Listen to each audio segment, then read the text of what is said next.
Bonjour mes petites coccinelles, prêts pour une autre aventure?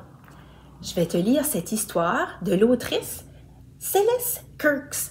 C'est une maman et enseignante franco-ontarienne. Et oui, il y a des francophones à l'extérieur du Québec. Il y en a aussi en Ontario, au Nouveau-Brunswick, en Nouvelle-Écosse, en l'île du Prince-Édouard, en France, en Afrique, un peu partout dans le monde. Et le titre de son livre, de son premier livre, c'est Les aventures de Coralie la coccinelle, le voyage dans l'espace. Qu'est-ce que tu vois sur la page couverture du livre? En utilisant les illustrations et le titre, fais une prédiction. Qu'est-ce que tu penses qui va se passer dans ce livre? Moi, je pense bien que Coralie va se rendre sur la Lune. Allons voir. Bonjour, je m'appelle Coralie. Je suis petite, mais j'ai une imagination énorme. J'adore aller sur des aventures. Est-ce que vous voulez me rejoindre? Bien sûr! Aujourd'hui, nous irons dans l'espace.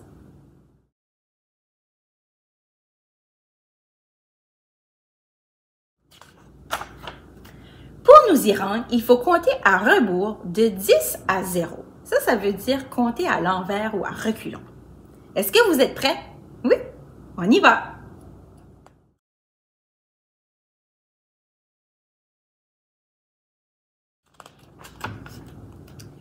10, 9, 8, 7, 6, 5, 4, 3, 2, 1, 0! Bienvenue dans l'espace! Coucou! Regardez là-bas! C'est notre premier arrêt, la Lune.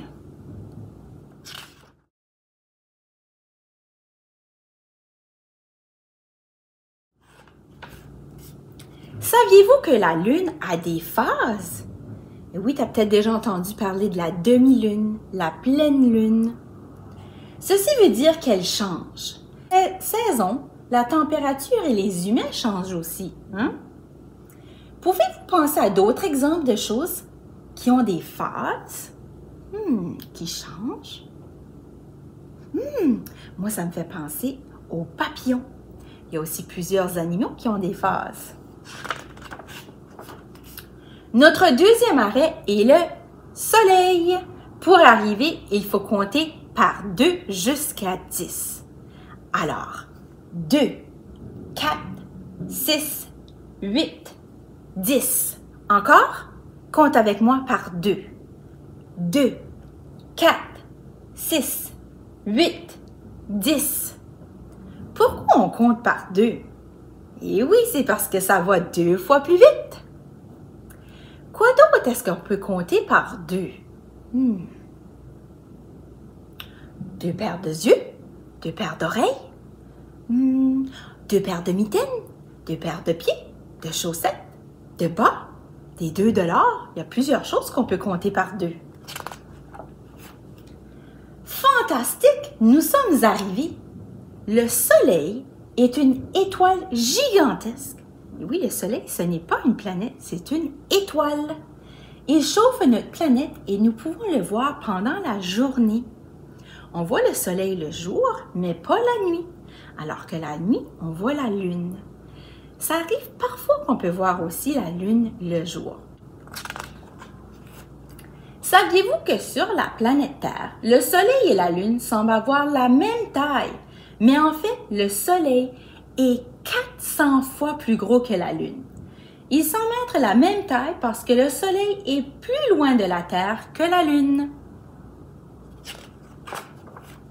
C'est quoi ça au loin? Il y a plusieurs sphères de taille et de couleurs variées. Ça doit être le système solaire. Pour nous rendre à notre dernier arrêt, il faut trouver quelque chose de petit et quelque chose de grand. Pouvez-vous trouver quelque chose? Regarde autour de toi. Montre-moi quelque chose de petit.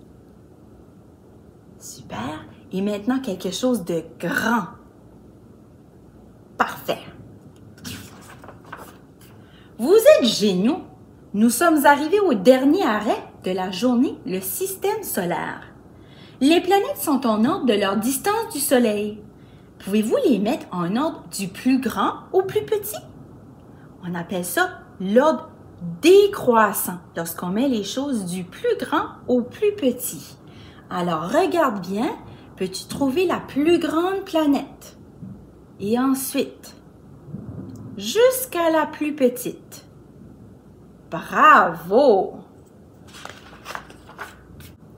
Coralie!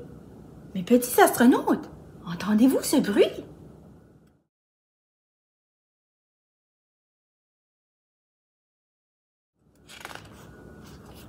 Coralie! Je pense que c'est ma maman.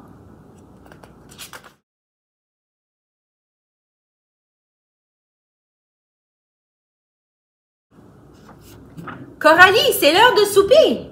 Dépêche-toi, nous t'attendons! J'avais raison, c'était ma maman. J'ai besoin de m'en aller. C'est déjà la fin de notre aventure ensemble. À bientôt, mes petits aventuriers. À la prochaine fois. Oui, mon histoire est finie. Alors, quelle pourrait être la prochaine aventure de Coralie la coccinelle? As-tu des idées, toi? Peut-être que Coralie pourrait se rendre à la montagne? Ou encore à la plage? Oh, moi, je sais. À ta maison, ou à ton école, ou à ta garderie. Alors, essaie d'inventer la prochaine aventure de Coralie la coccinelle. Amuse-toi bien et à la prochaine!